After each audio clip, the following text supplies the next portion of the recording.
Ahora sí, chicos, vámonos a la clase. Hoy día vamos a hacer la clase de linfomas. Vamos a comenzar hablando sobre linfoma no Hodgkin. Tenemos dos clases de linfoma de una manera práctica. El linfoma no Hodgkin y el linfoma de Hodgkin. Y dentro de estos vamos a tener una gran diferenciación, una gran variedad, una especie de subclasificación, pero la más sencilla sería esta. Así como ayer decíamos en la clase de leucemias que la clasificación más sencilla era leucemias agudas y leucemias crónicas, acá la clasificación más sencilla es linfomas Hodgkin y linfomas no Hodgkin. En la imagen que vemos, ¿no?, estamos con un paciente varón de aproximadamente 60 años y que está mostrándonos las tumoraciones que tiene en el cuello. Son bastante aparatosas, por así decirlo, ya que son prominentes, de apariencia dura, ¿no? Porque incluso cuando uno ve la imagen puede pensar si es que esto es blando o es duro, si es que es forme o deforme, si es que está con signos inflamatorios, coloración, etcétera. Lo que no podemos saber es la temperatura. Pero fíjense ustedes, no sé si la flechita del cursor se ve y va a mostrar que hay cierta desviación de la línea media y vemos estas tumoraciones, esta que está central casi, que no luce tan grande, ¿no? Pero sí luce atención y se ve incluso cambios nacarados y hacia la parte distal se ve cambios hemorrágicos, se ve como una zona equimótica, ¿no? Entonces, además, si miramos el contorno del cuello, vamos a ver una gran prominencia que está lateralizada y que definitivamente mide más de 10 centímetros en sus diámetros más extensos. Esta tumoración, por ser tan grande, se le denomina bulky, ¿no?, que indica que es un tumor grande. Algunos autores categorizan como 7.5 centímetros de diámetro para que ya sea considerado bulky. Y la mayoría dice 10 centímetros. Entonces, cuando ustedes ven un paciente con esta tumoración, no van a pensar que es una cosa que ha surgido en un periodo muy corto. No van a pensar de que es un proceso inflamatorio. No van a pensar que es una tuberculosis, ¿no?, ganglionar y que esto, porque entonces las características serían diferentes, ¿no? Entonces, quédense con esta imagen y vamos a definir un poco el término linfoma en general, ¿no? Entonces, ¿qué cosa es un linfoma? Linf de linfático, oma de tumor, ¿no? Entonces, el linfoma es algo benigno o no. Oma, tumor, es una neoplasia, ¿no? Es una neoplasia porque es un tejido nuevo. Y que este tejido sea benigno o maligno, esa es otra cosa, pero definitivamente es un tumor. Esta es una afección oncológica de los ganglios linfáticos, ¿no? Y es la enfermedad hematológica neoplasia hematológica más frecuente. Acuérdense que ayer hablamos de leucemias. Dije, no son lo más frecuente. Hay muchísimos otros tumores y que solamente era la número 1 en los niños y que era la leucemia linfoblástica aguda, no todas las demás en su conjunto. Entonces, este esquema muestra toda la rama linfática que está en todo el cuerpo, ¿no? Y ya saben que los vasos linfáticos transportan la linfa y también todos los detritus y todas las cosas que hay, ¿no? Entonces acá vamos a ver cómo es el sistema linfático y dice, los vasos linfáticos van a permitir la circulación de las células linfáticas. ¿Y dónde están acumuladas las células linfáticas? En los ganglios. ¿Y dónde se crearon las células linfáticas? En la médula ósea, pero rápidamente migran a los ganglios linfáticos y son transportadas por los vasos linfáticos, por la linfa, a todo el cuerpo, donde están atentos para contener a las enfermedades que se puedan dar, ¿no? Las infecciones principalmente, ¿no? Estos ganglios, hemos dicho, están en todos lados. Por lo tanto, cuando hay una neoplasia de un linfático, de un tejido linfático, puede estar en cualquier parte del organismo, ¿no? ¿Por qué es que se desarrolla este cambio, esta neoplasia? Ayer también decíamos en Leishmanias que era producto de diferentes alteraciones genéticas, mutaciones, translocaciones cromosómicas, etc. En general, todas esas son teorías, hipótesis, y que no es que una sea y la otra no, todas son un conjunto de elementos que contribuyen a hacer esta neoplasia. Un desbalance del equilibrio. Por ejemplo, un déficit del sistema inmunológico. Ahora mismo que estamos en COVID, dicen que hay unas personas que hacen COVID y otras no lo hacen.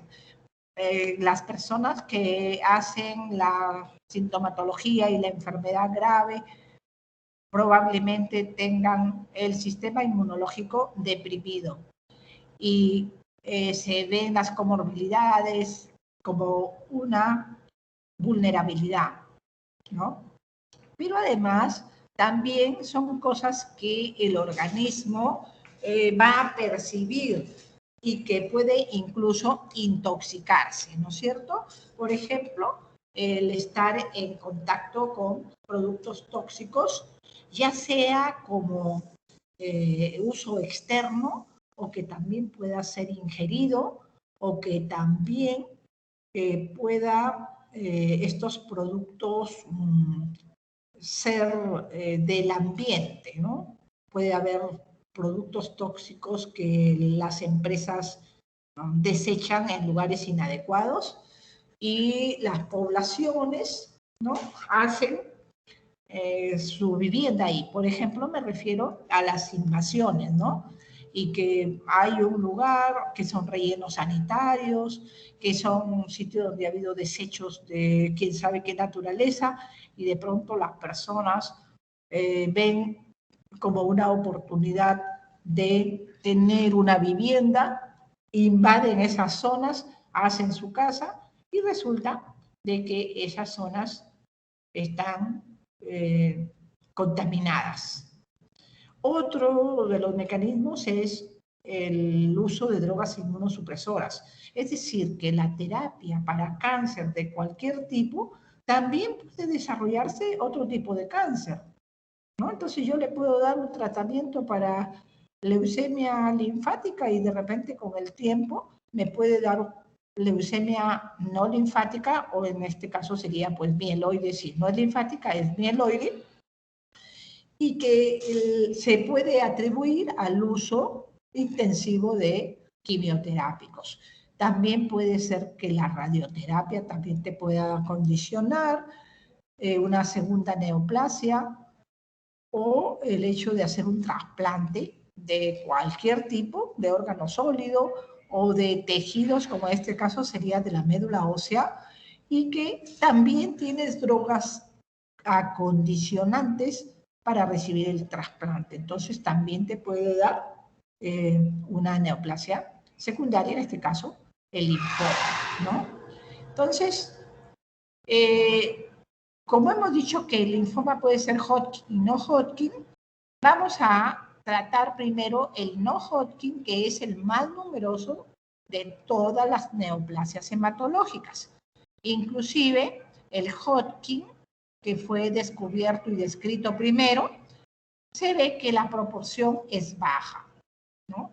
Y en nuestro medio tal vez tenga un componente también racial. El linfoma de Hodgkin es más frecuente en raza occidental, en raza caucásica, versus el linfoma no Hodgkin, que le puede dar a cualquier persona. Entonces, en nuestro medio, por cada de 10 a 20 no Hodgkin que se diagnostica un Hodgkin, ¿no? Entonces, el linfoma generalmente aparece en edad media de la vida, entre 45 y 60 años. Sin embargo, es una patología que puede comenzar desde la infancia hasta la senectud. Simplemente tiene picos de mayor predominancia, ¿no? Entonces, obviamente, las células del linfoma, ¿no? Las células del tejido linfático se dividen y todo y crecen sin control porque ya tienen una alteración, una orden que les dice que tienen que crecer de un solo tipo. Hagan de cuenta que es un ser humano, que la célula linfoide es un ser humano.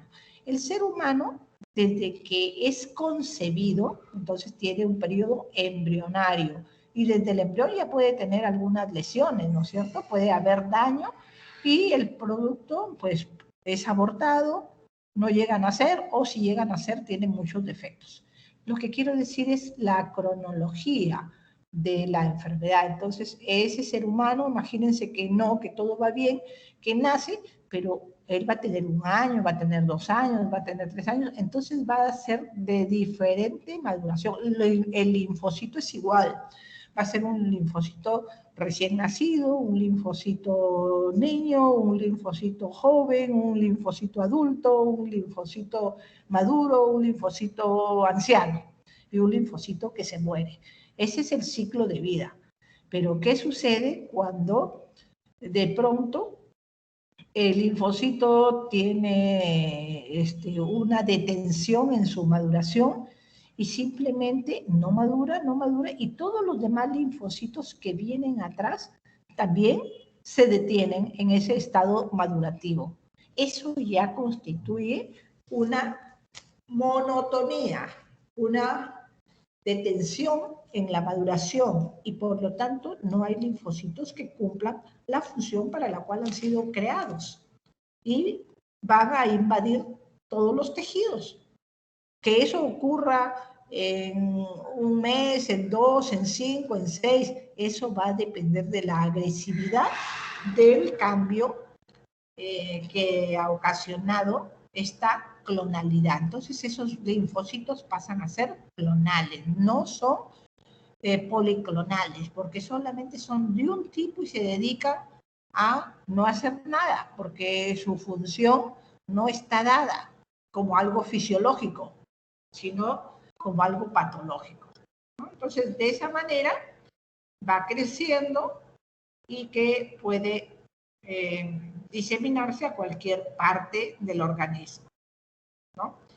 Una vez que se ha detectado o que el organismo tiene esta patología, obviamente va a pasar un tiempo en que presente los síntomas. Los síntomas más importantes son que haya síntomas B, se llaman, ¿no? Que haya adelgazamiento, ¿no? Hiporexia, fiebre sin ninguna causa, que el paciente comience a tener diaforesis nocturna, que se fatigue constantemente, que no pueda realizar las tareas que hacía antes.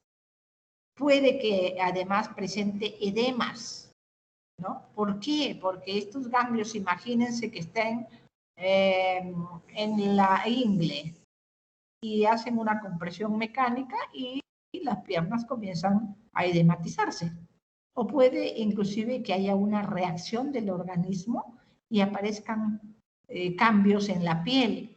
Y esto puede ser una vasculitis, ¿no? Que exprese que hay un problema en el sistema inmunológico, ¿no? ¿Está claro? ¿Hasta ahí?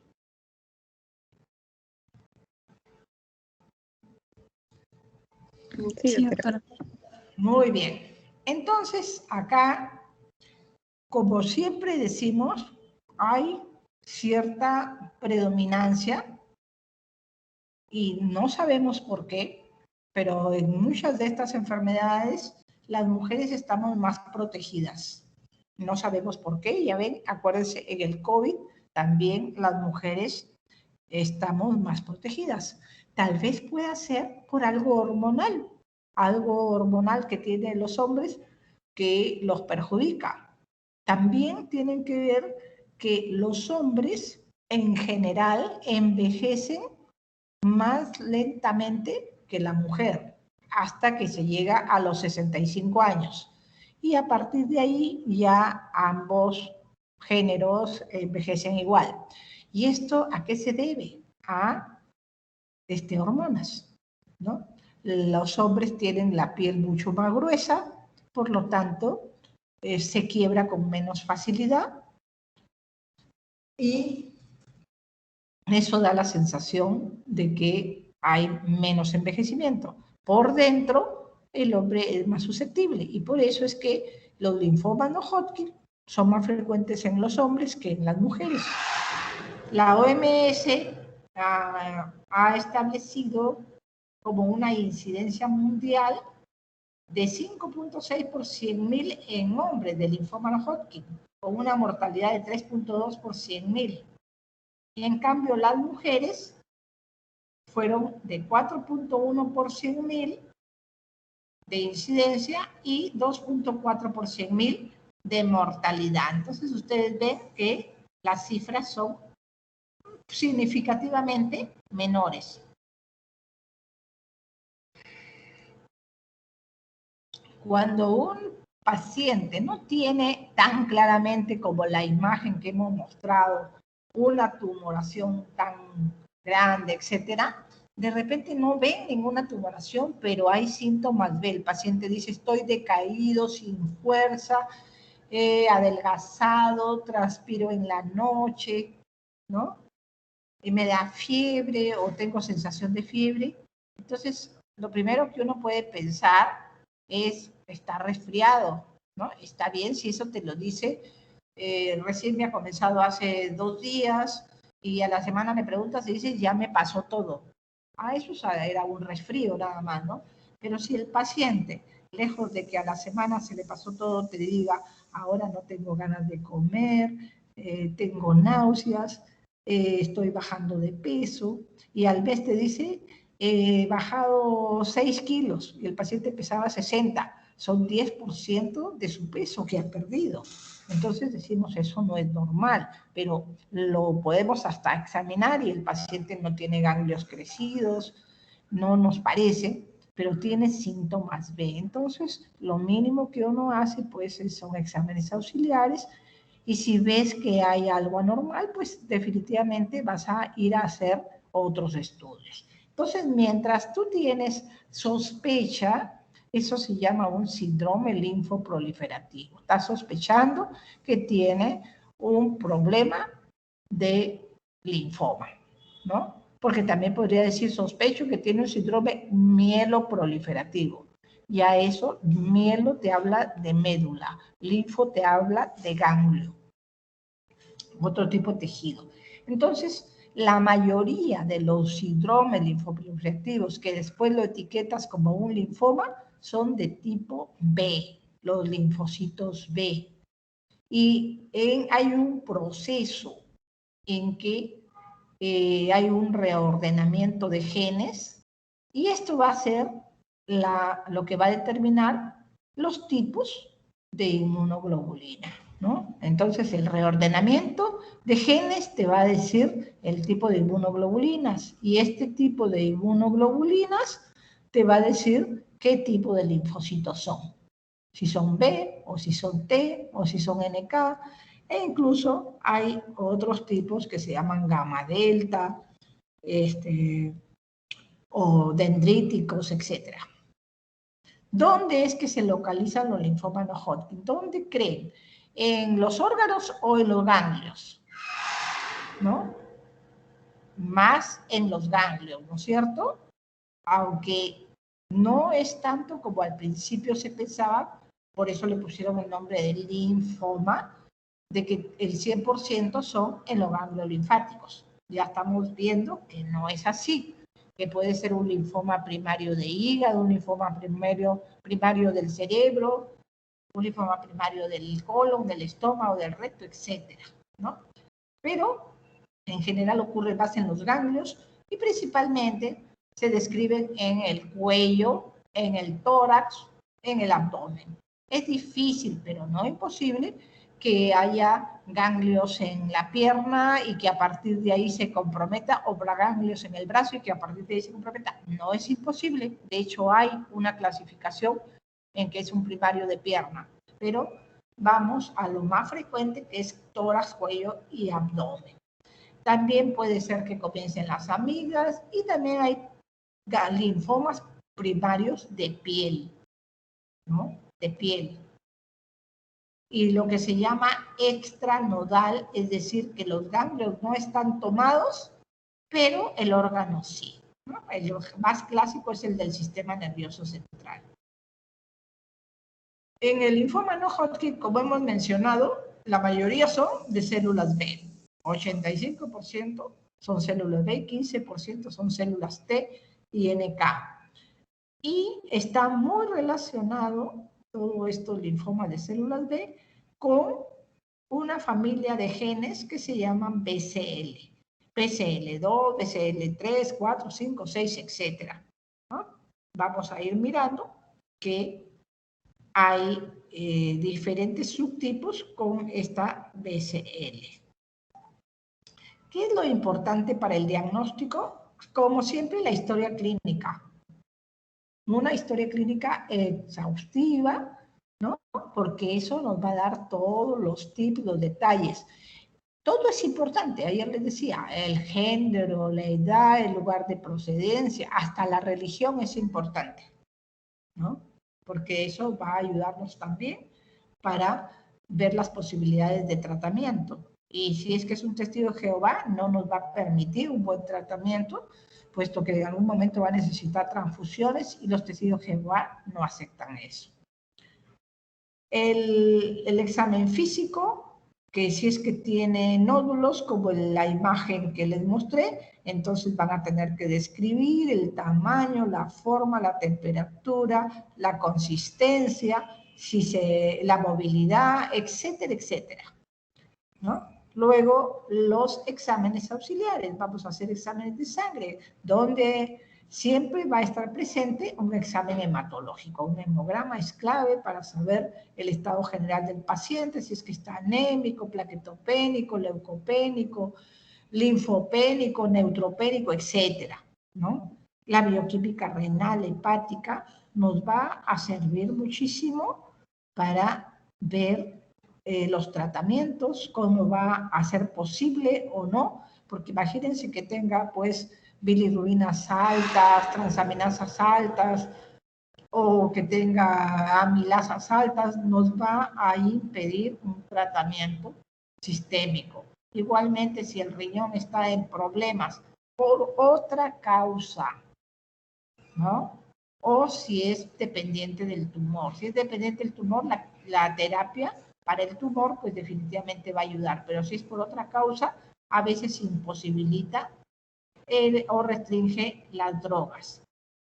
El ácido úrico nos va a indicar también el grado de destrucción que puede estar habiendo por el mismo tumor.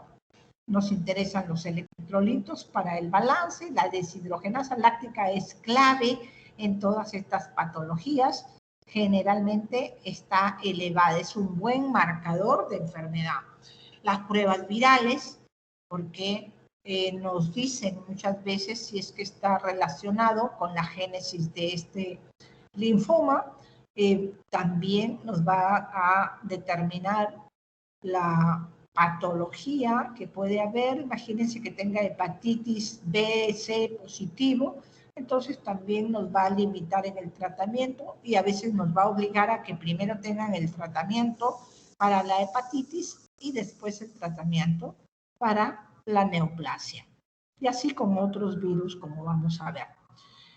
Todo esto es ayuda diagnóstica, pero lo que nos va a determinar el diagnóstico, la evidencia, es la biopsia. Si es que es un ganglio, pues la biopsia del ganglio. Y no es un pellizco del ganglio, sino de preferencia un ganglio completo. Se escoge.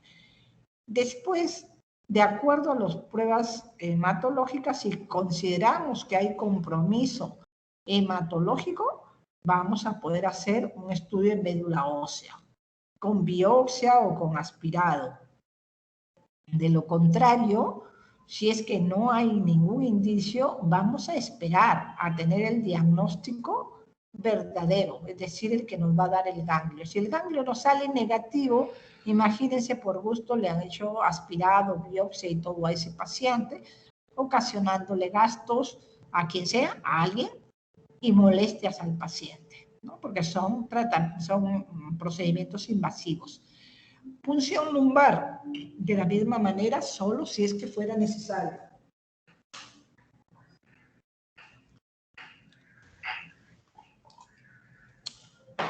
Mucosa gástrica, ¿no? Si es que el paciente debuta pues con hemorragia digestiva, dolor, alguna sintomatología relacionada que permita hacer una endoscopía, y la endoscopía, de acuerdo al criterio del operador, hacerle biopsia o no. Y pensar siempre en que puede haber un tumor extranodal. Lo que no vemos, por ejemplo, los tumores extranodales, el riñón, no lo vemos, el hígado, todo. Entonces podemos hacer imágenes, que va desde una simple radiografía de tórax, de preferencia por la tuberculosis en nuestro medio, y también para ver si es que tiene ganglios mediastinales, etcétera, TAC, resonancia o PET-CT. Todo eso podemos hacer. No quiere decir todo a la vez, pero sí podemos escoger lo que más determinante, lo que más nos interesa, de acuerdo al momento diagnóstico o evaluación de tratamiento.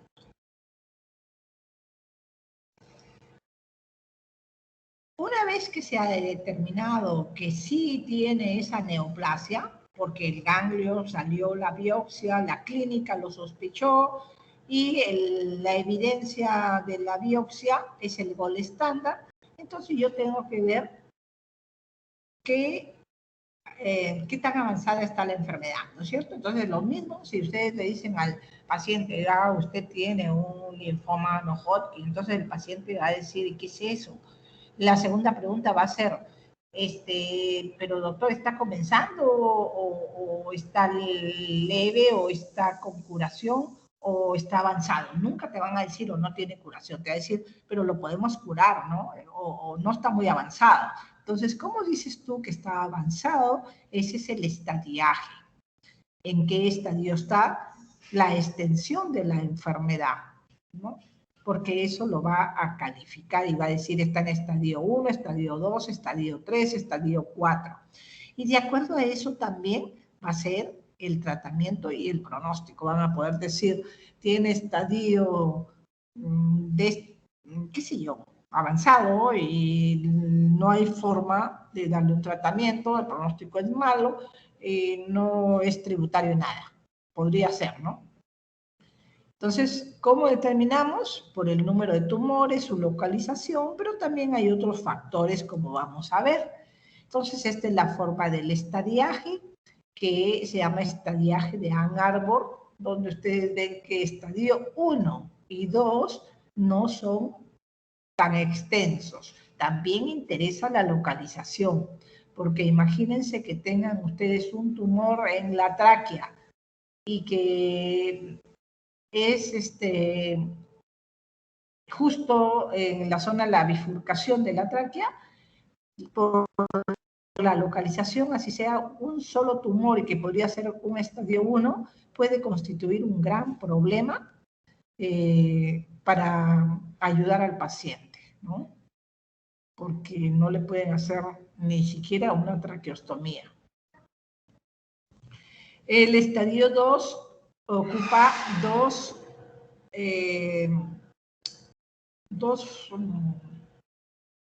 cadenas ganglionares.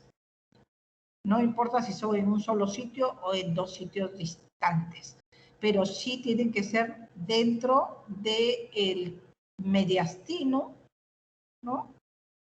O debajo del mediastino, pero no puede ser arriba y abajo del mediastino, porque eso ya se llama estadio 3. Y tenemos el estadio 4, en que puedes tener un ganglio localizado en el cuello y otro ganglio en la médula ósea, y eso ya se considera un estadio 4 porque está agarrando un espacio extranodal. Y obviamente tenemos los que son extranodales, que no son en los ganglios, sino en los órganos. Esta imagen es importante porque de ahí se va a derivar todo lo demás para establecer el riesgo y el pronóstico. Esta es una clasificación para ver el estatus performance, la actividad del paciente, el estado de independencia o no.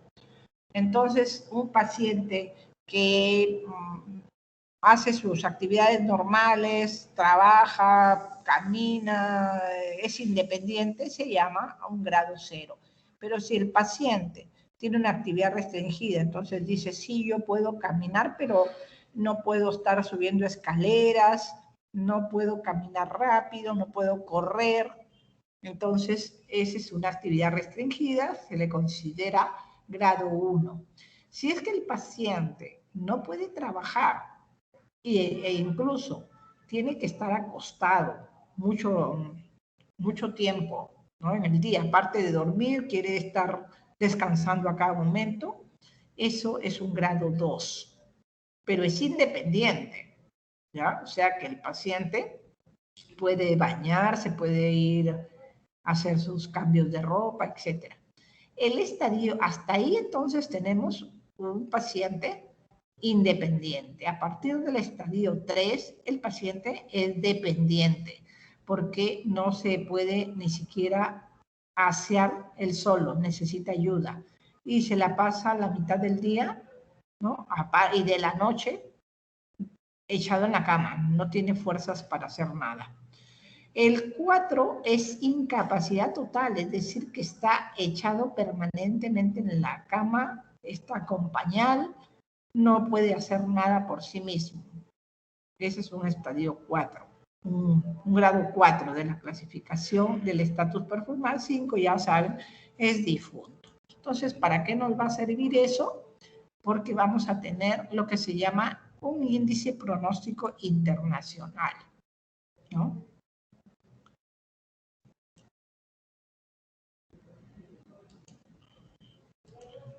Este índice pronóstico internacional tiene lo que se llama factores de riesgo, y de acuerdo a eso vamos a tener un puntaje,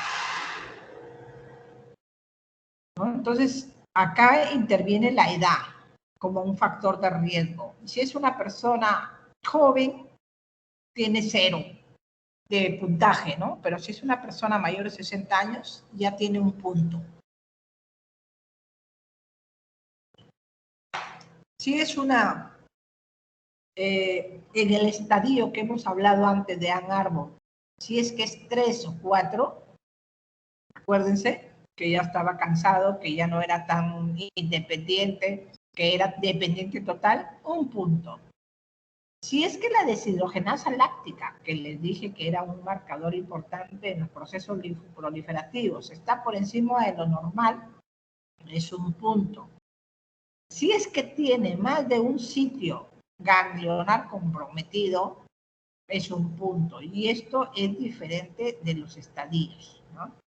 Porque esto habla de los sitios nodales. Si es que su ECOG, el que acabamos de ver, su estado funcional, es mayor o igual a 2, tiene 1 punto. En términos coloquiales, los pacientes que tienen un estadio, ¿no? 1 y 2, tienen posibilidades. La única restricción sería la localización. Y si es que tienen estadio 3 o 4, es muy difícil que el paciente sea curado, ¿no? Igual que en las neoplasias sólidas. Un paciente que tiene un estadio 1 o 2 puede ser operado, puede recibir quimioterapia, puede tener posibilidades de curarse, pero un estadio 3 o 4 ni siquiera tiene posibilidades quirúrgicas. Muy bien, entonces con esto, si juntamos los puntos, van a ver que lo máximo que se puede tener es 5 puntos, ¿no? Entonces vamos a mirar la siguiente para mirar el score IPI. Y dice, si es que tú tienes de 0 a 1 punto, tienes un riesgo bajo. Si es que tienes 2 puntos, es un intermedio bajo. Si es que tienes 3 puntos, es un intermedio alto. Si es que tienes 4 a 5 puntos, es un riesgo alto, con una pobre sobrevida. Y esa pobre sobrevida puede ser 1 mes, 3 meses, 6 meses, 1 año, etc. Pero generalmente no es más, independiente de que reciban quimioterapia o tratamientos, las posibilidades de sobrevivir largo tiempo son muy bajas y la calidad de vida también. Esta es una... acá les voy a mostrar esta. En el caso además del IPI, se dice que este tratamiento con rituximab o sin rituximab también hace un cambio en la sobrevida y vamos a ver por qué este medicamento se adicionó como al estándar y se convirtió en el gold estándar. Es el mejor tratamiento. Vamos a ver ahora la clasificación de la OMS de las neoplasias linfoides, todas las que son neoplasias que tengan que ver con los linfocitos. Entonces vamos a ver que hay una gran cantidad, y acá se encuentran también las leucemias, los linfomas, porque son neoplasias de células B. Y vamos a ver solamente para que tengan una idea de la gran cantidad que está en la clasificación y que siempre se van sumando. Tenemos neoplasia precursora. ¿Se acuerdan que ayer hablaba yo de las células precursoras y de las células maduras? Muy bien, acá tenemos neoplasias de precursores donde están principalmente las leucemias, ¿no? Luego tenemos neoplasias periféricas de células B también. Y vemos una cantidad enorme donde encontramos a este linfoma acá, que se llama linfoma linfoplasmocítico, linfoma de células del manto, linfoma folicular, linfoma extranodal. ¿Se dan cuenta? Que está sin ganglios y que está en la mucosa principalmente del estómago. Y vamos siguiendo con otro linfoma, linfoma de la zona marginal, linfoma esplénico, linfoma de células grandes difuso, linfoma de Burkitt. ¿Se dan cuenta? Y también acá está el plasmocitoma y el mieloma de células plasmáticas. Todo esto. Y además de esto hay subtipos. Este linfoma de células B grandes difuso tiene muchas variedades, es como decir una subclasificación. Este es el más frecuente de todos los linfomas y vamos a ver todas las clasificaciones que tiene.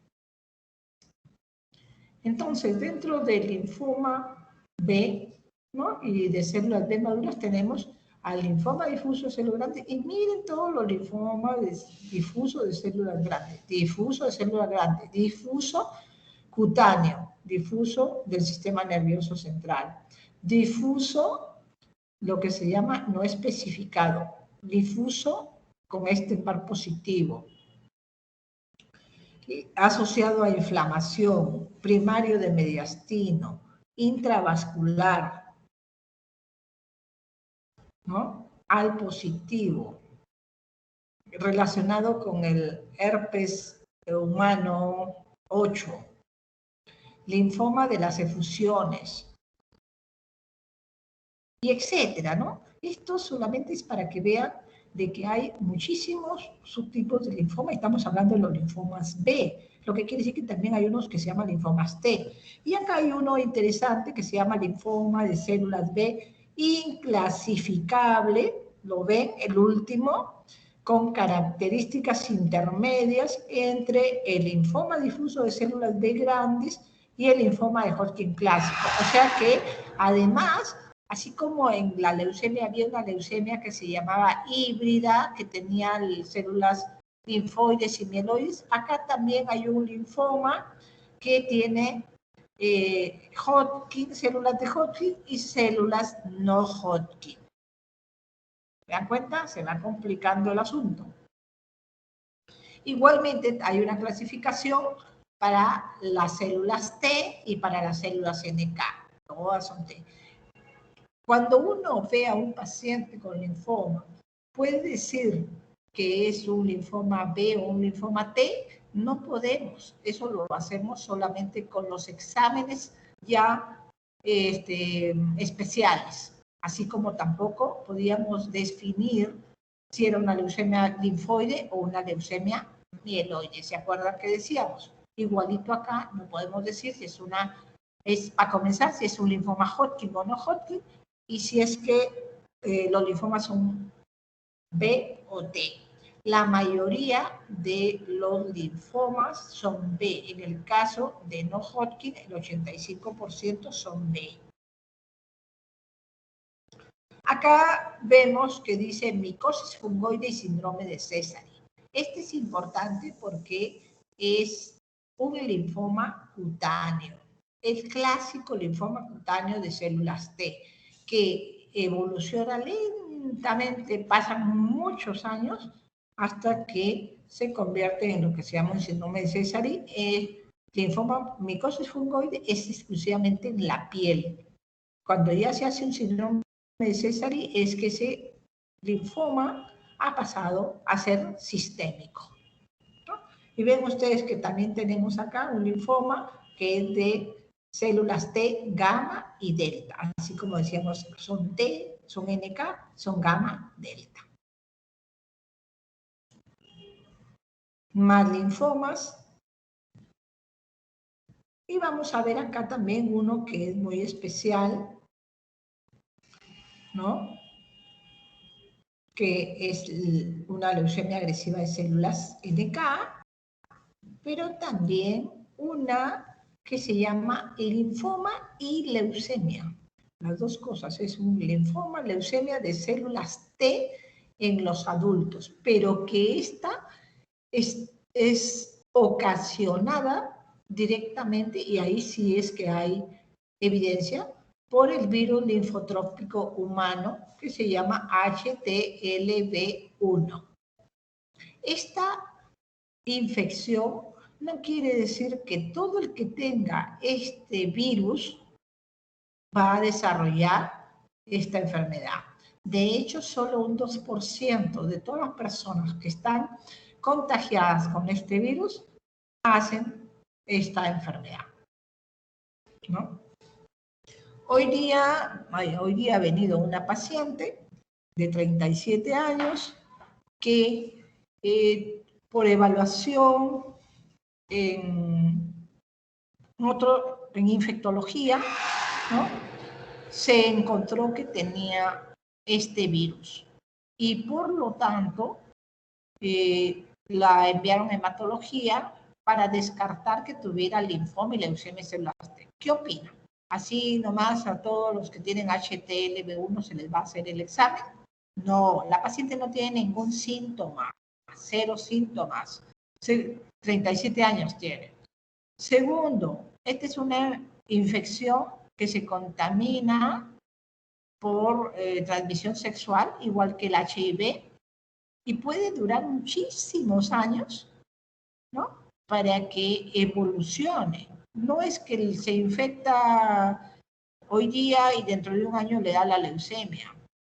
No, pasan 20, 30 años y recién a un porcentaje bajito le puede dar esta enfermedad.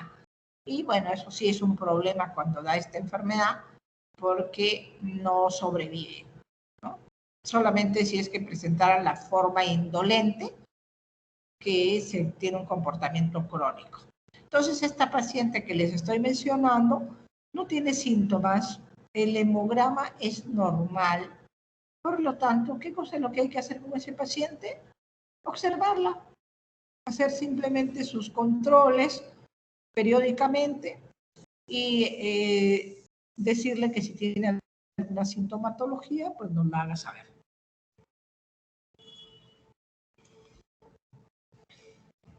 Esto es para mostrar la gran cantidad de subclasificación de los linfomas cutáneos de las células T. Entonces ven que la micosis fungoide tiene muchísimas variantes, ¿no? Está incluido Sézari, etcétera, etcétera. Diversos desórdenes. Y es importante cada característica porque en eso puede significar un cambio en el tratamiento. Por ejemplo, acá dice desorden de linfoproliferativos primarios cutáneos que son CD30 positivos. Entonces, el hecho de que diga que son CD30 positivos ya te da una posibilidad de tratamiento con un anti-CD30. ¿No? Cuando hablamos de rituximab es un anti-CD20. Entonces, los pacientes que tienen CD20 positivos se favorecen con el uso de rituximab. Y por eso es importante conocer las características de los demás, ¿no? También, si es que está relacionado con algún virus, con alguna bacteria, porque también nos va a ayudar adicionando un antibiótico, un antiviral, etcétera, a esos pacientes.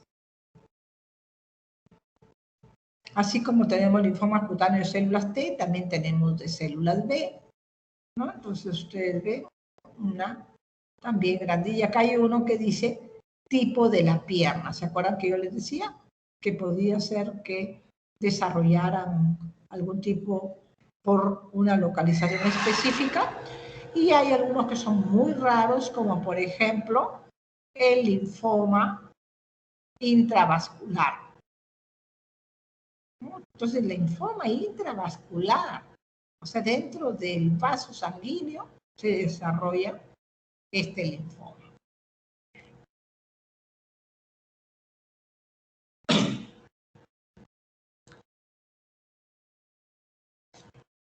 Este es un ganglio, un corte de un ganglio. Y ven que está muy lleno de células, ¿no? Normalmente los ganglios tienen una arquitectura, una organización. Acá no se ve eso más que un cúmulo monótono de células. Y de vez en cuando algunas células más grandes, como esta, que es un neutrófilo, o como esta, que es un macrófago, ¿no? Otro segmentado, y todo lo demás corresponde a infiltración linfocítica monótona. Todas las células se ven iguales.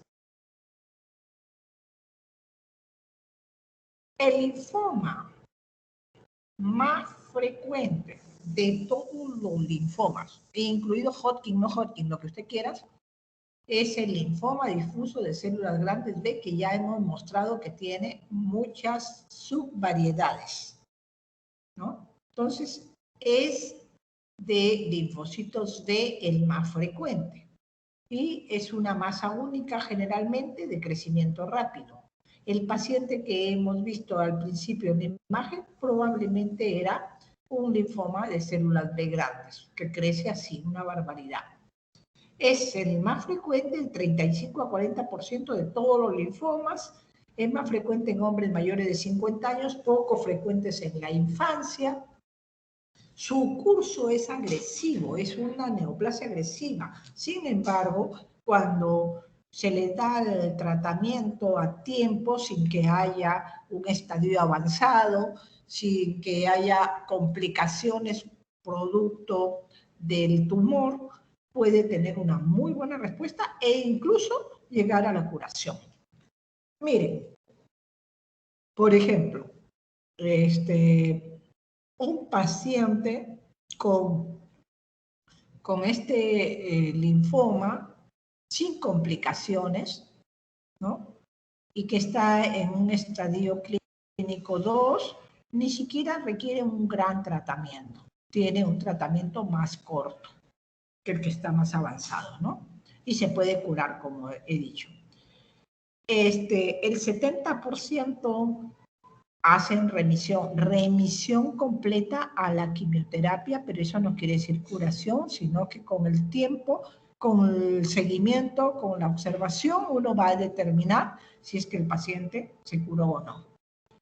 Estos pacientes tienen un patrón difuso en la patología. Hay células grandes, tienen núcleos multilobulados con nucleolos. Esto es el campo del patólogo. Algunos de estos linfomas difusos pueden ser extraganglionares. Por ejemplo, el linfoma de Mal, que significa tejido linfoide relacionado a la mucosa gástrica. O puede ser un primario de hígado o un primario de vaso. Cuando es un primario de vaso, tal vez es muy fácil el tratamiento porque simplemente si está en un estadio inicial, se hace cirugía, se saca el vaso y ya está, se acabó. O si es un linfoma de Mal, también, dependiendo del momento del diagnóstico, se puede hacer también una cirugía, los bordes limpios y ya está. Con el hígado no sucede eso, obviamente.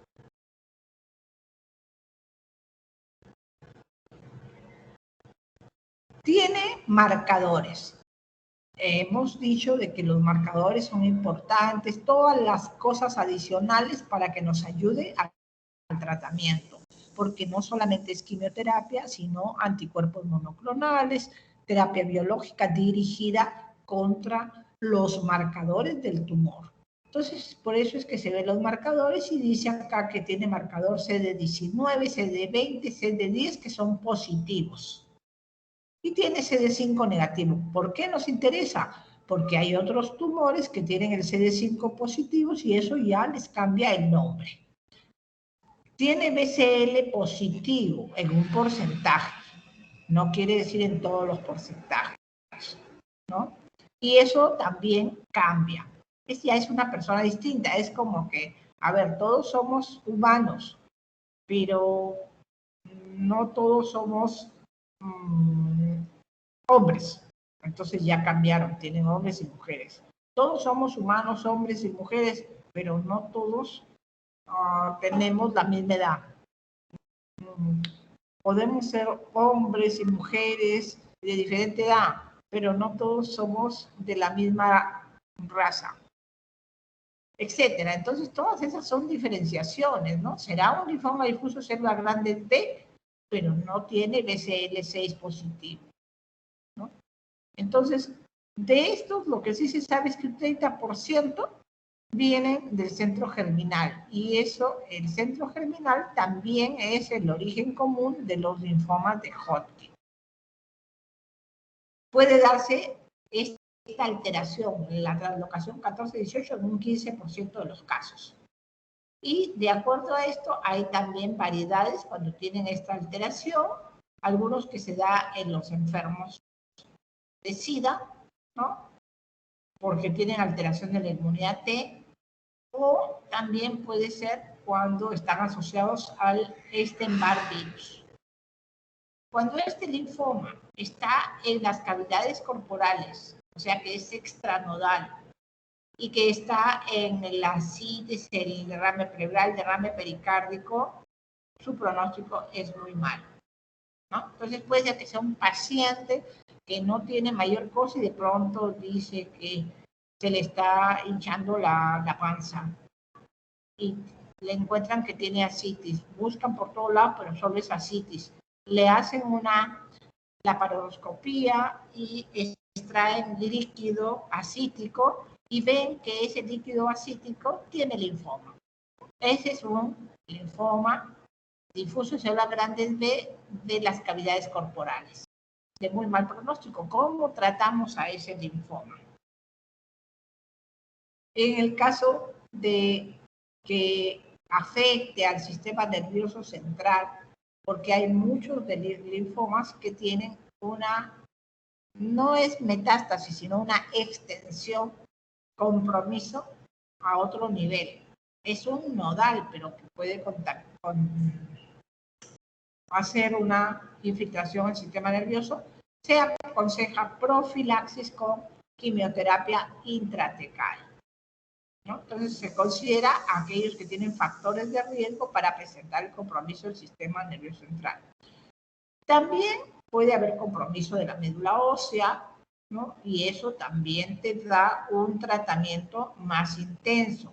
Cuando hay más de 2 sitios extranodales, cambia el pronóstico. Acuérdense que ya sería un factor de riesgo relacionado con el ECOG. Igual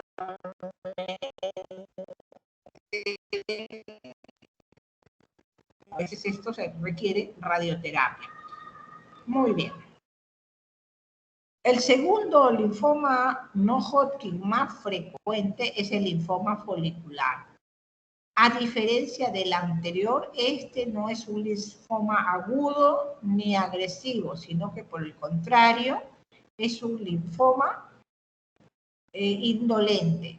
Y acuérdense que hemos dicho que el linfoma anterior tiene 30% de provenir de los centros germinales. Este de acá viene de las células de los centros germinales, de modo que son naturalmente orígenes comunes.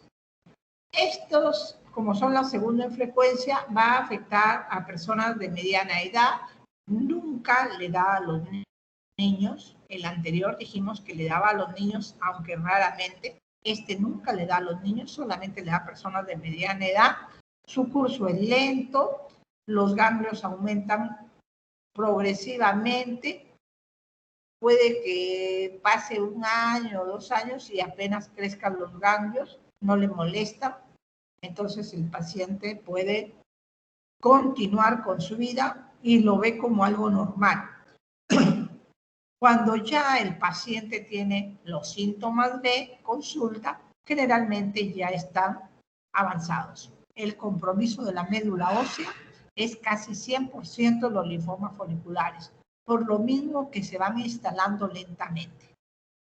Cuando digo lentamente, te estoy hablando de 5 años, 10 años, para que evolucione, aumente su compromiso sistémico y que de repente el tratamiento ya no sea efectivo, ¿no?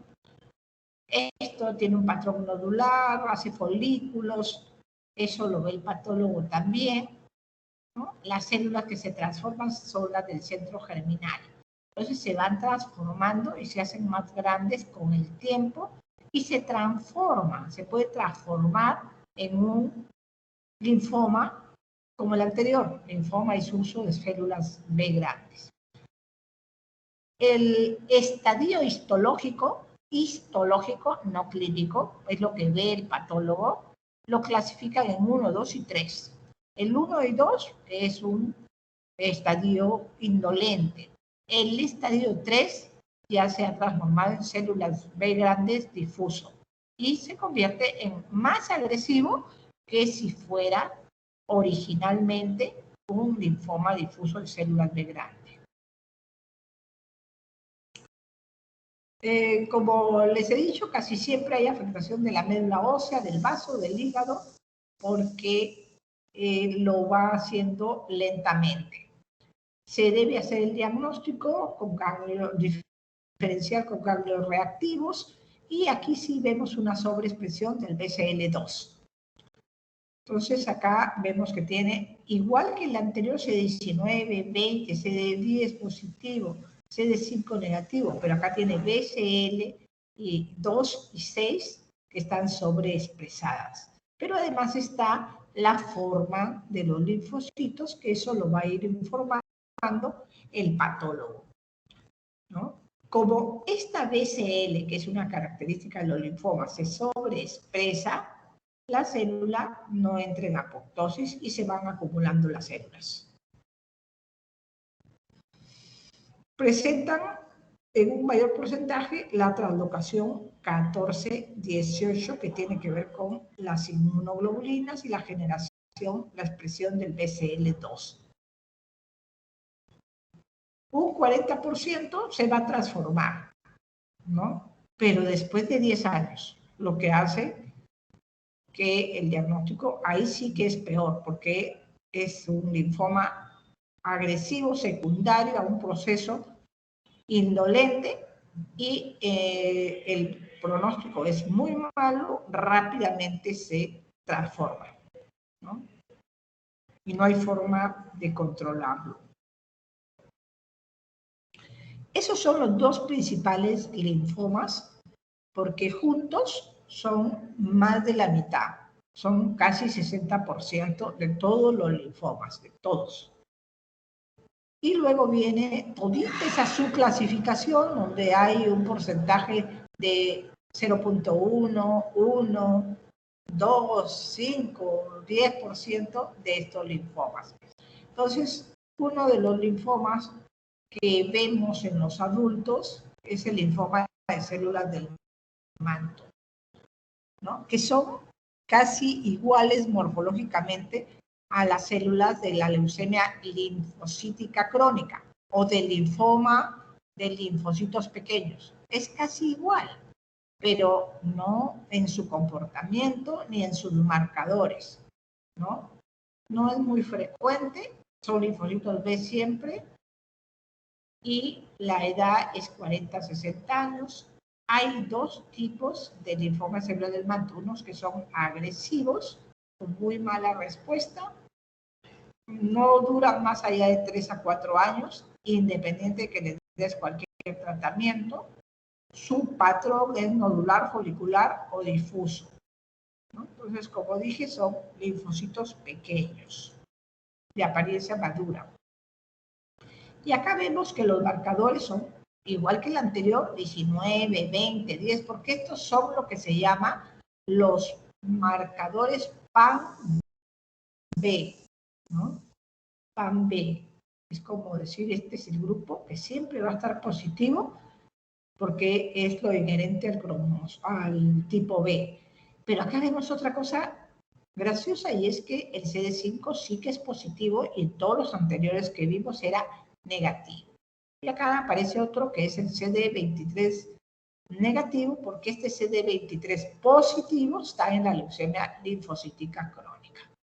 En el 70% de los casos hay esta translocación que se llama 11-14 y que van a codificar lo que se llama la ciclina D1, que es una característica de este tipo de linfoma, ¿no? Se puede medir esta expresión de la ciclina por inmunohistoquímica. Entonces, cuando la ciclina sale positiva, decimos es un linfoma de células del manto. Pero si es que hay un porcentaje que sale negativo, no podemos descartar que sea un linfoma, entonces vamos a buscar los marcadores. Una variedad dije que era agresivo, pero también hay lo que se llama el manto indolente, ¿no? Que ambas, por las células, son parecidas a la LLC, pero esta manto indolente también en su comportamiento, ¿no? La ciclina siempre va a ser positiva, la clínica es la que cambia, pero tiene esta ciclina menor expresión del Ki-67 y por eso también se comporta de una manera crónica, ¿no? También por la mutación que se llama de la inmunoglobulina pesada. No expresan este gen. Se comportan en forma indolente, pero sí tienen escleromegalia, compromiso de la médula ósea, adenopatías, etcétera. Muchas adenopatías. Si es que este paciente tiene el manto indolente, lo adecuado es no darle ningún tratamiento, solo observarlo. No porque va a desaparecer, sino porque su evolución es muy lenta y no tiene sintomatología que amerite dar quimioterapia o cualquier otro tipo de terapia. También tenemos un linfoma que se llama linfoma linfoblástico, que es el linfoma que le da a los jóvenes. Hay una gran masa mediastinal, tiene alto riesgo de compromiso en la médula ósea, el sistema nervioso central, pronóstico pésimo. Es el equivalente de una leucemia linfoblástica aguda. Otro linfoma que tenemos, que también es representativo, es el linfoma de Burkitt, ¿no? Que le da a dos tipos de personas. Se describe en los HIV, en los que hacen la enfermedad de SIDA, en los niños africanos, ¿no? Porque está relacionado con el Epstein-Barr, y que además la variedad de este Burkitt compromete los huesos faciales. Mientras que el que da en Estados Unidos compromete las vísceras abdominales. Esa es la diferencia. Como ven, también es un PAN-B, pero tiene otras características, por ejemplo, la inmunoglobulina de superficie. Son agresivos, rápidos, ¿no? Una evolución muy rápida, pero el tratamiento es muy efectivo. El paciente, si recibe el tratamiento, es un tumor sensible y lo desaparece y se llega a curar también. En el 80% de los casos tienen esta translocación 8-14. También hay uno que se parece al Burkitt, se llama Burkitt-Like, como ustedes ven, tiene este marcador que dice negativo a positivo, mientras que en todos los demás es positivo, ¿no? Son células B periféricas y hemos dicho que el 8-14 está en el 80%. Y acá vemos de que puede estar simultáneamente el 8-14 y el 14-18. Cuando está así es peor pronóstico. También vemos de que hay variantes como en un 25%, la variante del 8-14.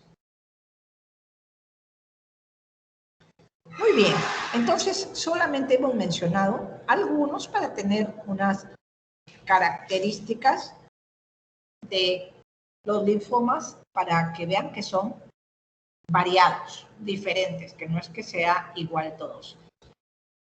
Dentro de la anamnesis o de la ampliación de la historia, tenemos que ver la historia familiar. Ayer también decíamos que los que tenían leucemia linfática crónica podían tener una tendencia familiar y que el papá y el hijo podrían tener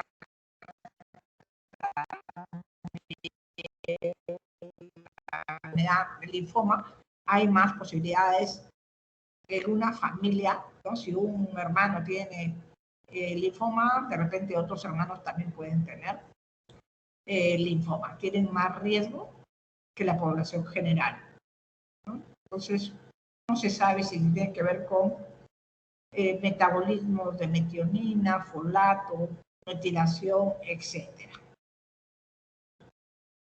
Las infecciones también son importantes en la generación de estos linfomas. ¿Quiénes están ahí? El el virus de Epstein-Barr, que es el que causa la mononucleosis o la enfermedad del beso, y que también se asocia con el linfoma de Burkitt, también con otras descripciones ancianos japoneses de determinada isla, en que no era un Burkitt, pero sí estaba asociado con Epstein-Barr, el HIV, que ya ustedes saben que tiene 100 veces más posibilidades de desarrollar linfoma no Hodgkin que la población común, la leucemia linfoma T del adulto asociado al virus HTL, ¿no? Que principalmente se ha encontrado en Japón, en el Caribe, en Sudamérica, principalmente en Haití. Las personas que tienen Helicobacter pylori tienen mayor riesgo de hacer el linfoma.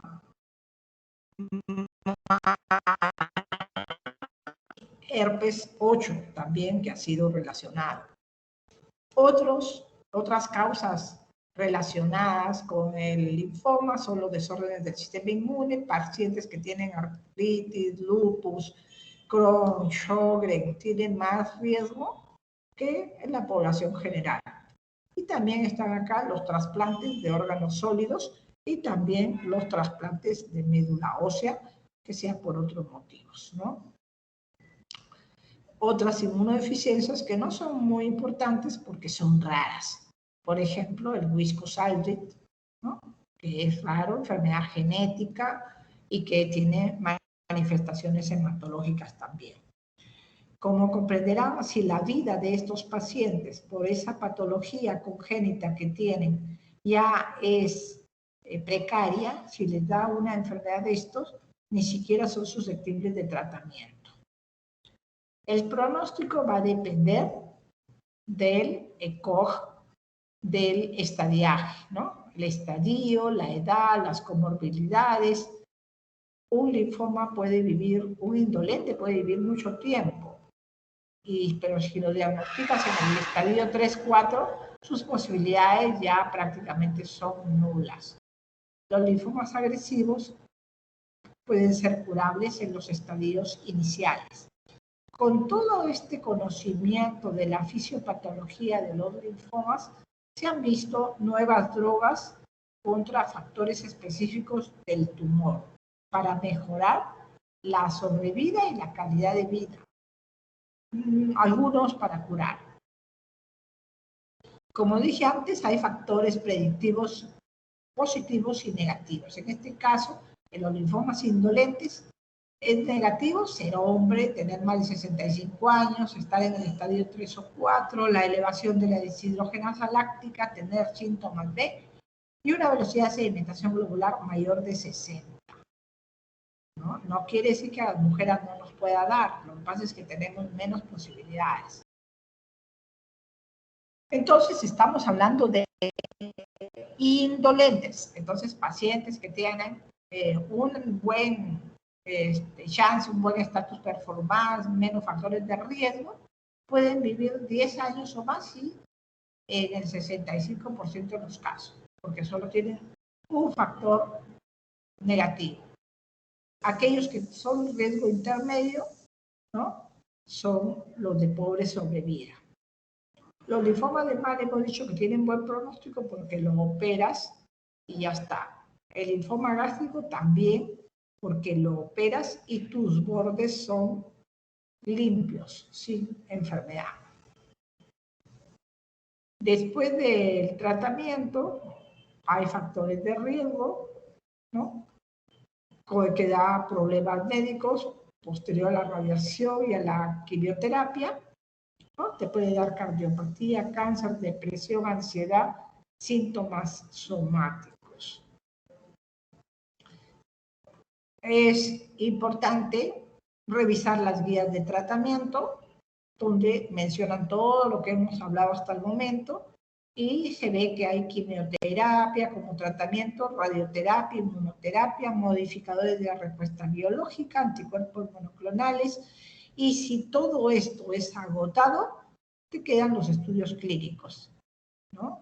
Donde el paciente ya agotó todo, ya no tiene nada que ver, ya está desahuciado. Entonces uno dice, si quieres puedes participar en un estudio clínico a ver qué sucede. Y así es como se van mejorando las terapias. Entonces vemos acá los tratamientos de radioterapia y los tratamientos de quimioterapia, ¿no? Que son diferentes esquemas. Vamos a ver, hay un esquema que se repite que se llama CHOP, ¿no? Y que puedes darlo con radioterapia, o puedes dar radiación sola, o puedes dar quimioterapia sola, o puedes hacer cirugía, o puedes hacer inmunoterapia con o sin quimioterapia, o puedes hacer tratamientos de altas dosis, o por último puedes hacer trasplante veloso. ¿Se dan cuenta? Todas las opciones que pueden haber. En el agresivo que está avanzado, puedes intentarle una terapia con doxorubicina, que puede o no llevar rituximab, puede llevar radioterapia, puedes hacer inmunoterapia, y siempre vas a esperar que el paciente haga un relapso o que sea refractario. Estos son los esquemas para que tengan una idea cómo es. Se llama R-CHOP y utiliza al rituximab, que es un anti-CD20, y estas son las dosis estándar que el paciente recibe. No es quimioterapia, es inmunoterapia. Y se adiciona, eso sí, unos quimioterápicos, ciclofosfamida, doxorubicina, vincristina y prednisona. Fíjense que todos estos solamente lo llevan un día. Y la prednisona es la única que lleva 5 días. Cada 21 días se repite, y de acuerdo al estadio, puede que le den 2 ciclos, 3 ciclos, 4 ciclos, 5 ciclos, 6 ciclos, hasta 8 ciclos se ha llegado a dar. Además de dar cada 21 días, también lo puedes dar cada 14 o cada 28 días. Existe también lo que se llama un mega shot, que constituye una dosis más grande, pero que no se da cada 21 días. Se espacía más. Variaciones, igual que el CHOP, solamente que acá le has agregado lo que se llama etopósido. Muchas veces no le agregas efectividad, sino toxicidad, ¿no? Entonces acá también la dosis ajustada a un nadir de lo mismo, ¿no? En que usas también el etopósido. Como puede ser más aplaciante, y se le da filgrastim, que es el factor estimulante de crecimiento de colonias granulocíticas. Se da una ampolla subcutánea hasta la recuperación del neutrófilo. Le das todos los días, ¿no? Y ya vas monitorizando para ver si es que es efectivo o no.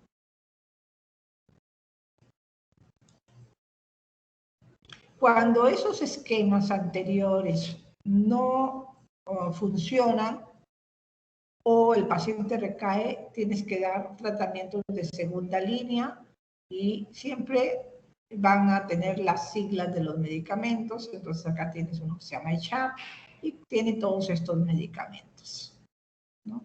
Y se da cada 21 a 28 días. Tienes otro esquema, ¿no? Son parecidos. Otro esquema, también parecidos, solamente para saber que existen estos esquemas. Otro esquema.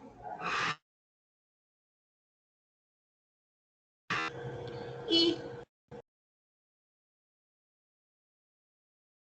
eso,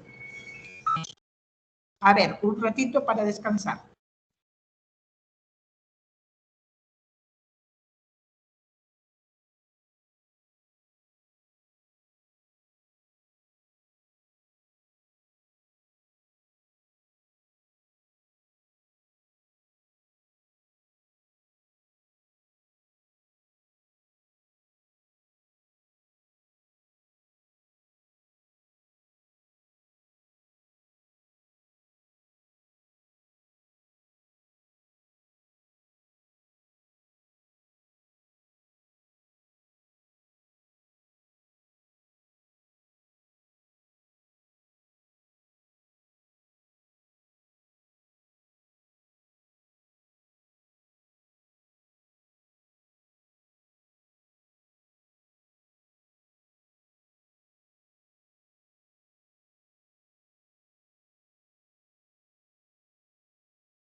¿Listo, chicos? ¿Continuamos?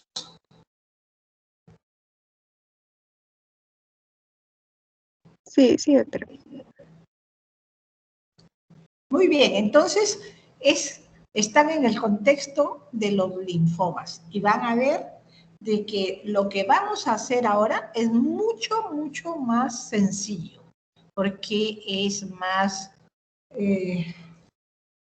corto el número de clasificaciones, menos aparatosa la enfermedad, etc. ¿No? Vamos a mirar eso. Entonces, vamos a hablar ahora del original, del linfoma de Hodgkin. El linfoma de Hodgkin fue descrito, ¿no?, por un inglés y simplemente eran enfermedades que aparecían en la población con fiebre, principalmente eran síntomas de lo que más predominaba la fiebre y la aparición de los ganglios en el cuello, en la axila. Eran los sitios y siguen siendo los sitios más frecuentes en el linfoma de Hodgkin. Pero como les dije anteriormente, es imposible que uno pueda decir ese es un linfoma de Hodgkin o es un no Hodgkin solamente por la descripción del cuadro clínico o por el examen físico. Lo adecuado definitivamente es la anatomía patológica. Entonces, lo mínimo que vamos a decir es que el linfoma de Hodgkin tiene una forma que se llama clásica, ¿no?, y una que sería la no clásica, ¿no?, pero que en realidad se llama linfoma a predominio linfocítico nodular. Y el otro es el linfoma clásico. Entonces, en el linfoma clásico, el diagnóstico histológico se va a basar principalmente en el hallazgo de unas células que se llaman de Red-Sternberg. Antes de continuar, quiero decirles que la clínica, les reitero, la clínica, el examen físico, todos los exámenes auxiliares son lo mismo, porque ustedes no pueden decir, esto lo hago específicamente porque pienso que es Hodgkin y esto pienso que es no Hodgkin. Se hace todo y después cuando te llega que es un Hodgkin, entonces ahí recién tú determinas los factores de riesgo, el estadio clínico, la terapia que le vas a dar, etcétera, ¿no? Entonces, el patólogo es el que te va a informar en la biopsia que ha encontrado las células de Red-Sternberg. Y esto, si bien es cierto, no es patognomónica, porque puede haber en otros linfomas, en linfomas T y en mononucleosis infecciosa, el cuadro clínico sumado te va a ayudar, ¿no? Además, estas células de Red-Sternberg pueden presentar un inmunofenotipo variable, porque lo más importante que ellos tienen son el CD15 y el CD30, y de acuerdo al subtipo del clásico puede ser positivos ambos o positivos solo uno, etcétera. Pero nunca son negativos los dos, solamente en el clásico. El clásico o uno o el otro es positivo o los dos son positivos, 15 y 30. Son el PAC5 positivo débil, el CD20 y el CD45 son negativos. Acuérdense que el CD20 es un marcador PAM-B. Otra cosa interesante es que los linfomas de Hodgkin siempre, así en el 99%, son de células B. ¿Se ha descrito alguna vez un linfoma de Hodgkin de células T? Yo nunca he visto, pero está descrito. Pero por eso es que digo el 99% son de células B. Las que se llaman, el que se llama linfoma de Hodgkin a predominio linfocítico nodular o no clásico, sí tiene el CD20 positivo, el CD45 positivo. ¿Se dan cuenta? Esa es la diferencia. Pero además, ¿qué otra cosa tienen? El CD15 y el CD30 son negativos. Tiene otros marcadores adicionales, como el CD79A, que también es un marcador de células B, y está relacionado con la familia de genes BCL6. ¿no? Entonces ya decimos la anamnesis, el ECOG, todo eso, edad, género. ¿Cuál es lo importante aquí en esto? Es la velocidad de sedimentación globular, que es obligatorio hacerlo, porque nos va a identificar el factor de respuesta al tratamiento o la evolución de la enfermedad. Por eso es que si aún no lo hemos hecho al principio, tenemos que hacerlo, ¿no? Hacer el pedido de la velocidad y con eso nos vamos a guiar. Las demás pruebas, como siempre, bioquímica, hematológico, HDL, las serológicas virales, etcétera, siempre se van haciendo. Y las imágenes también. Las imágenes donde vamos a mirar de preferencia si hacemos una tomografía, una cuello, tórax, abdomen y pelvis para ver si es que hay. Porque a veces solamente vemos el cuello, pero no sabemos si es que está la enfermedad también presente incluso en la pelvis. Por eso es que hacemos mejor una TAC amplia. Y vamos a mirar todos los ganglios que tengan más de 1.5 centímetros. En algunos dicen menos, que tengan más de 2 centímetros, ¿no? Es ideal hacer un PET al basal, porque de esa manera nos va a permitir identificar la enfermedad cuando ya hemos dado el tratamiento y podemos dejar de dar el tratamiento, ¿no? Otras pruebas que se deben hacer, la biopsia de médula ósea, que solamente, como les dije antes, será para aclarar si es que hay citopenias, lesiones dudosas, y también para el estadiaje, o sea, cuando ya tienen el diagnóstico del linfoma de Hodgkin, recién decimos, vamos a ver si la médula ósea también está tomada o no. Y si es que no tenemos todavía el diagnóstico, pero tiene manifestaciones hematológicas, como por ejemplo que tiene anemia, pancitopenia en general, entonces sí necesitamos hacer la médula ósea antes y no para el estadiaje. Igualmente el PET, que es muy importante. Otra cosa que tenemos que hacer, ¿no?, que en todo caso es el electrocardiograma con un FEBI, porque tenemos que mirar la fracción de eyección del ventrículo izquierdo, ya que las medicinas que va a recibir son cardiotóxicas. Si es que por FEBI no podemos tener una buena idea de la función cardíaca, le tenemos que hacer incluso una resonancia magnética cardíaca. También vamos a mirar en aquellos que son fumadores, una espirometría. En las mujeres jóvenes tenemos que hacer el embarazo, el test de embarazo. Y también en los hombres ver la posibilidad de guardar semen porque los medicamentos podrían esterilizar a la persona. Para hacer el estadiaje, ¿no?, es diferente del Lang Arbor. El Lang Arbor se tomó como base, pero se pensó que debía tener otros criterios y se hicieron unas revisiones y en el 2014, con los criterios de Chisholm, se consideran 11 áreas ganglionares totales, ¿no?, que básicamente es como subdividir más específicamente las otras áreas en que decíamos antes. Es un estadio 1 si tiene un ganglio por encima del mediastino. Es un estadio 2 si tiene 2 ganglios por encima del mediastino. Es un estadio 3 si tiene ganglio, así sea, uno por encima y otro por abajo del mediastino. Y un estadio 4 si es que tiene compromiso extranodal.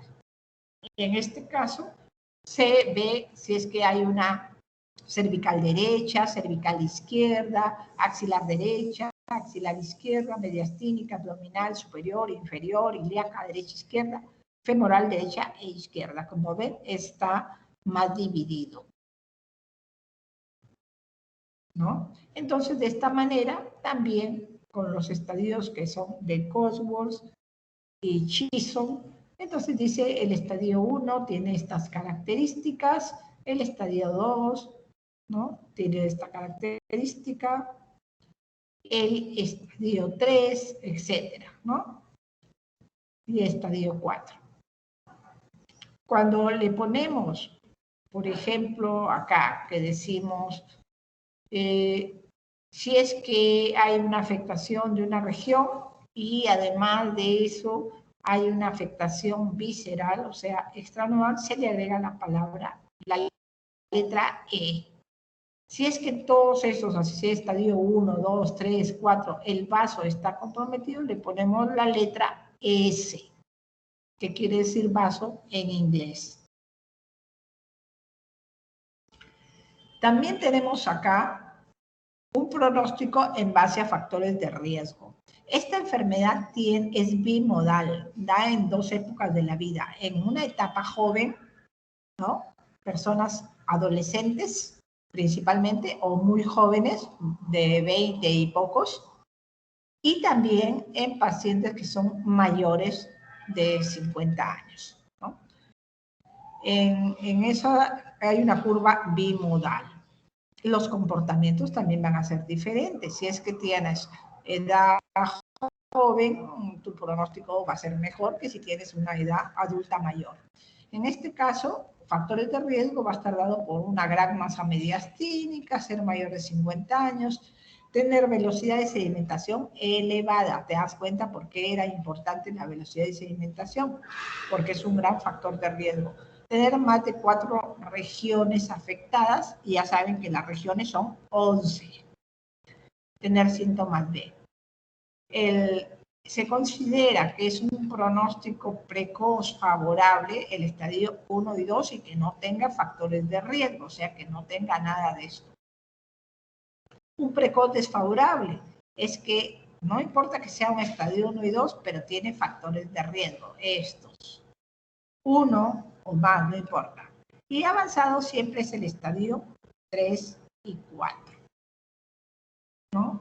Entonces, los pronósticos también están relacionados con los factores de riesgo, ¿no?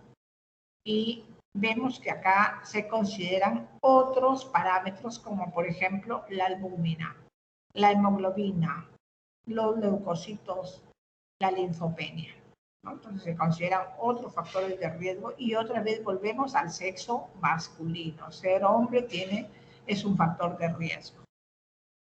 Si es que tiene 3 a 4 de estos factores de riesgo, ya se considera de alto riesgo.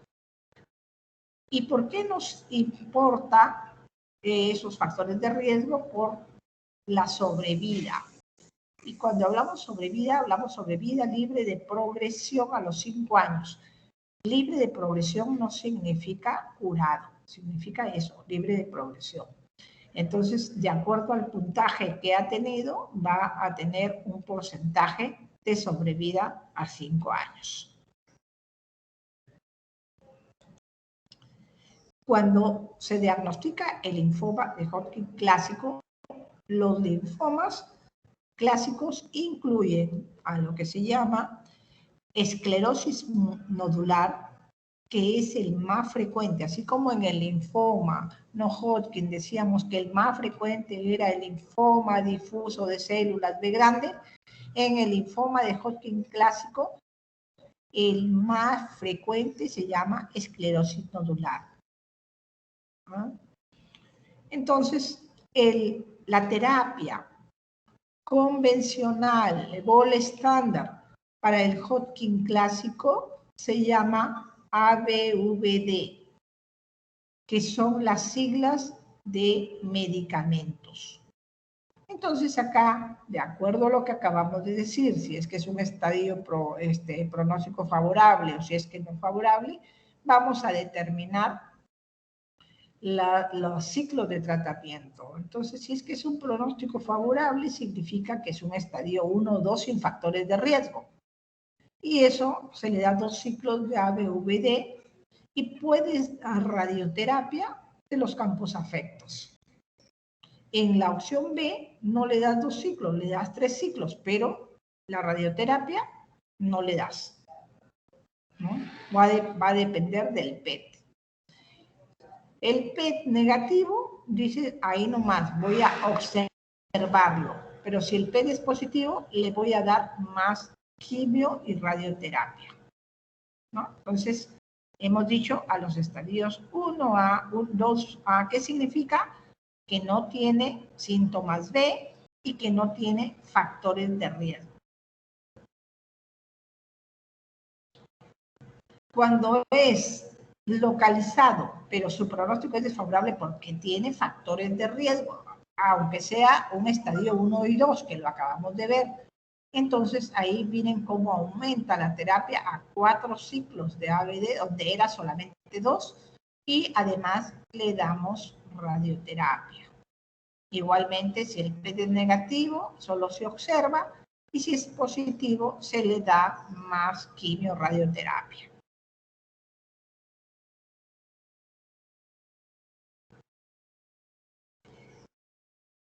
En los estadios avanzados, se recomienda 6 ciclos de ABVD. Si es que esto no funciona, entonces uno puede ir a otros esquemas, como por ejemplo el BACOP.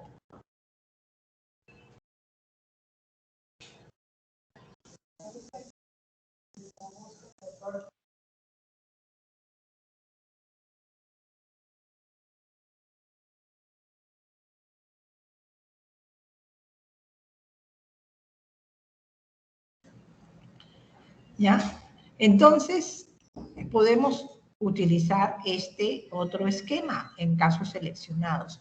Por eso, estas terapias son muy personalizadas. No es que uno hace una fórmula y a todos los pacientes les da. Uno lo tiene que ver al paciente en todas sus condiciones. Hasta si el paciente es nervioso, si el paciente va a colaborar, si el paciente tiene apoyo familiar.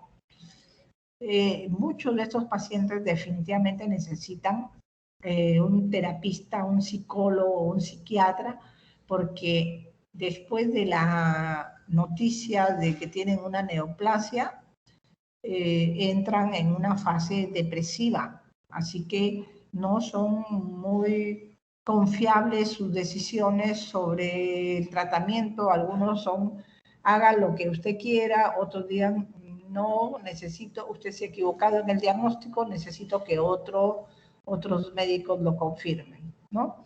O puede ser que abandone, etcétera. Entonces, todo eso hace que la evaluación sea más personalizada, ¿no?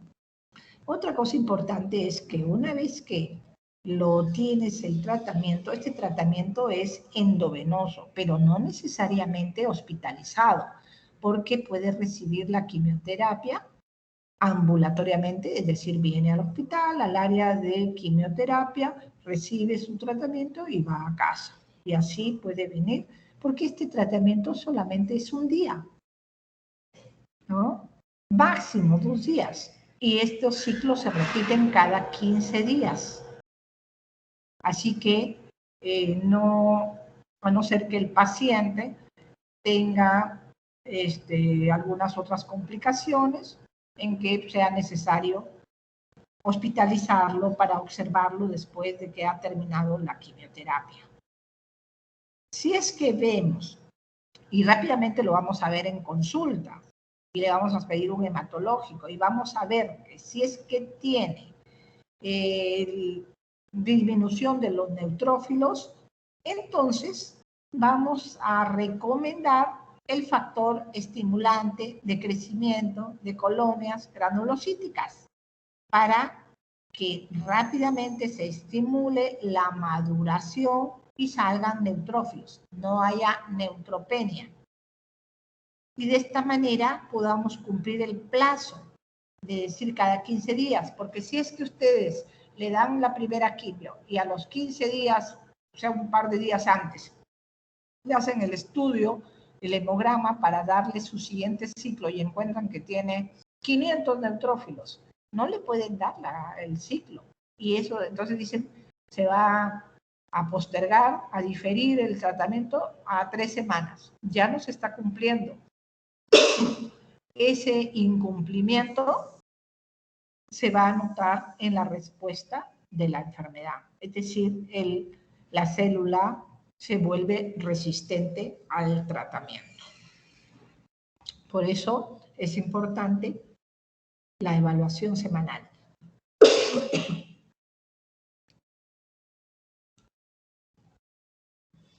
¿Qué pasa cuando el paciente ya respondió, pero recae? O puede ser que no haya respondido porque se volvió resistente. O puede ser de que recayó y que el nuevo tratamiento también hace resistencia. Cuando el paciente está en estos casos, tenemos que considerar medidas más grandes, más fuertes. Desde el inicio, en el pronóstico vemos si el paciente tiene necesidad de hacer un tratamiento más intenso, y eso lo hacemos con trasplante de progenitores hematopoyéticos. Es decir, le damos una terapia de acondicionamiento que es muy fuerte y luego su trasplante. Este trasplante generalmente es autólogo, paciente que está en remisión completa, se toman las células progenitoras, que se llama colecta, y esa colecta se puede criopreservar, o si es que se planea inmediatamente darla después del acondicionamiento, pueden estar a temperatura ambiente hasta 6-7 días sin perder la viabilidad o con pérdida mínima de la viabilidad de las células. De lo contrario, si nosotros vamos a esperar 10 días, 12 días para que se recupere el acondicionamiento, entonces mejor es criopreservarlas. Cuando los pacientes no tienen la posibilidad de trasplante, porque pueden ser muy viejos y no se puede colectar nada, definitivamente no van a lograr un donante halogénico tampoco. Entonces damos otros esquemas de quimioterapia, como por ejemplo el SHAP. Entonces se dan 3 ciclos, es un tratamiento un poco más fuerte. Si es que a pesar de que nosotros hemos hecho este tratamiento y no hay una buena respuesta, ese paciente se va a volver un refractario y se va a morir. Así que tenemos que intentar otras cosas para llegarlo al trasplante. Entonces usamos otros medicamentos, por ejemplo, el brentuximab vedotin, otros esquemas que se llaman Minivea, NICE, IGEP, BV o incluso GEMOX, ¿no? Que este es paliativo. Todos estos otros esquemas son para atender a que haya una respuesta completa y con esa respuesta completa poder hacer un rescate y un trasplante que le va a significar una sobrevida mucho más larga. Si es que nada de esto es posible, solo nos queda darle GEMOX, que es una combinación de 2 medicamentos que se llaman Gentusumab, oxaliplatino. Y con esto tenemos un paliativo muy bueno. Mejora la respuesta y el paciente tiene una sobrevida más o menos larga y buena calidad de vida.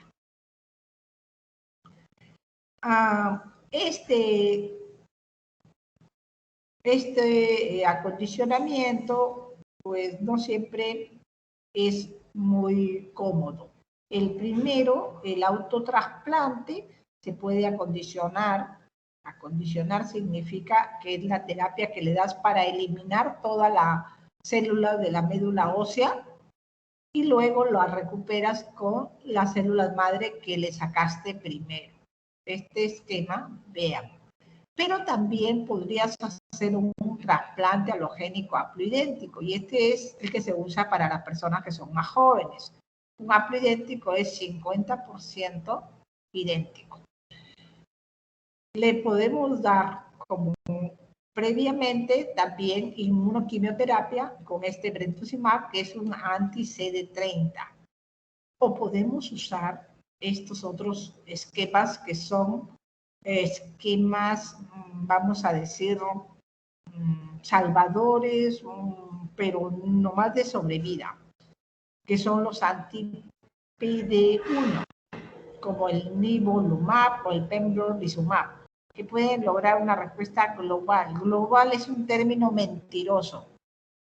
Significa mejoraste algo y está hasta el 87% que mejoró algo. Pero esto real es que es un 17 a un 20% de respuesta en los pacientes que ya no tienen otra alternativa. Ahora, ese 17 a 20%, ¿cuánto les va a durar? Nadie sabe. Puede ser un mes, 2 meses, 3 meses, puede ser un año, etc. Y el costo de estos medicamentos, a ver, antes del alza del dólar, era como más de 1,000 soles diarios, porque cada frasco de estos, o sea, cada tratamiento de estos cuesta 35,000, costaba $10,000, ¿no? O sea, eran 33,000 soles, etcétera. Entonces, ahora, pues, costaría 40,000 soles mensuales, ¿no? Así que es bastante caro y no es curativo, solamente es un soporte, ¿no? Sobre vida y calidad. Los que no tienen ninguna intención curativa y que, vamos, no son caros, son los esquemas más simples, como darle ciclofosfamida prednisona, clorambucil, vincristina, procarbazina prednisona, son iniciales del medicamento, o darle vendamustina. Entonces, esto no tiene curativo. Cuando digo no son tan caros, ¿son baratos? No, no son baratos. No son tan caros como estos. Una vendamustina puede ser que te gastes 10,000 soles en el mes. Este esquema puede que cueste 2,000 soles en el mes. Es el más barato. Pero cuando un paciente tiene esto y un familiar está ahí, el familiar, si es que tiene seguro social, que no le va a costar nada, va a decir quiero quiero el mejor. Y no necesariamente es el mejor, ya les digo. A veces se ha comprado el pembrolizumab y el paciente ni siquiera logró usarlo, se murió antes. A veces sucede eso. Bueno, estos son los esquemas que hemos mencionado al inicio. El ABVD, que es el gold estándar, es el que se da como primera instancia a todos los que son linfoma de Hodgkin. Acuérdese, el Hodgkin es el CHOP-R, lo hemos visto, CHOP-R. Este de acá es ABVD, que significa A, adriamicina, B, bleomicina, V, vinblastina, D, dacarbazina. ¿Ya? Entonces se da en esas dosis y solamente, como ustedes ven, el día 1 y el día 15. Todos son endovenosos. Se dan el día 15. Si nuestro esquema alternativo era el BACOP escalado. Y tiene escalado, quiere decir que la primera vez le das una dosis, la segunda vez le vas escalando subido y así le vas dando más dosis progresivamente. Y es una gran combinación, bleomicina, etopósido, adriamicina, ciclofosfamida, procarbazina, prednisona. ¿Se dan cuenta la cantidad de medicamentos que tiene? Muy bien. Entonces, estos son los esquemas que no necesariamente aprendan, pero sí que lo tienen que saber como cultura general. Muy bien. ¿Alguna pregunta?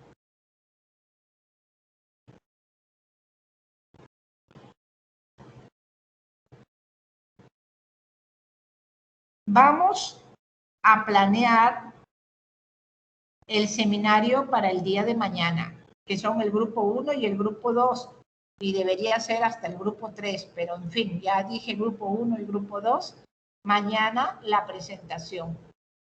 Ya con Rosemary más tarde me pongo de acuerdo si es a esta misma hora o lo hacemos a otra hora. Aunque creo que tienen mañana terapéutica, ¿no? Sí, sí, doctora, justo eso le quería comentar. Terapéutica tenemos de 4 a 8 Ya, entonces de repente y la mañana... doctora Loaiza ayer me dijo a las 9. Ah, ya, a las 9 de la mañana va a ser clase ella. Sí, Bueno, justo ayer. perfecto, que haga clase y después de la clase de ella, pues nosotros haremos el seminario. El seminario, ustedes van a presentar, yo les voy a escuchar y además vamos a aportar todo lo que sea necesario. No tiene que ser muy extenso, ¿no? De hecho, cada uno habla 10 minutos y luego vemos la sección de preguntas. Ya lo programaremos, ya veremos cómo, ¿ya? Mañana Ya, temprano hablaremos. Muy bien, ya. entonces ahora tienen mucha información para leer. Estas clases Sí, son orientadoras y no es necesario que ustedes copien estas presentaciones porque ustedes lo pueden leer en cualquier revista, en cualquier PDF y en extensión y lo van a entender mejor, puesto que la clase es para introducirles en el tema y que no les sea dificultoso los términos. Pero de todas maneras, como vamos a seguir y vamos a hacer casos clínicos y vamos a hacer prácticas, entonces ahí vamos a poder conversar de cualquier tema. Listo. Hasta mañana. Hasta mañana, doctora. Muchas gracias. Muchas gracias, doctora. Hasta mañana, doctora. Gracias. Hasta mañana con todos.